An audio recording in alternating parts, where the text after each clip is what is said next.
এই গাছের পাতার রস যদি টানা 3 দিন খান তাহলে অর্শ এবং পাইলস রোগ যাদের আছে তাদের এই রোগের কারণে রক্ত পড়ে যাওয়ার মতো সমস্যা একদম দূর হয়ে যাবে।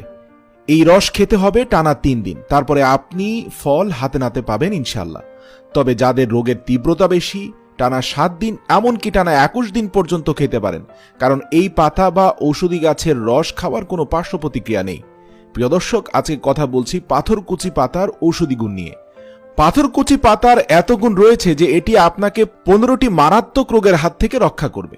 এক হচ্ছে পেট ফাঁপা। অনেক সময় দেখা যায় পেটটা ফুলে গেছে, প্রস্রাব আটকে গেছে, আধবায়ু সরছে না। সেই ক্ষেত্রে একটু চিনির সাথে 1 বা 2 চামচ পাথরকুচির পাতার রস গরম করে সিকি কাপ পানির সাথে মিশিয়ে খাওয়াতে হবে। এটা দ্বারা মূত্র তরল হবে, আধবায়ুর নিঃসরণ হবে এবং পেট ফাঁপাও কমে যাবে।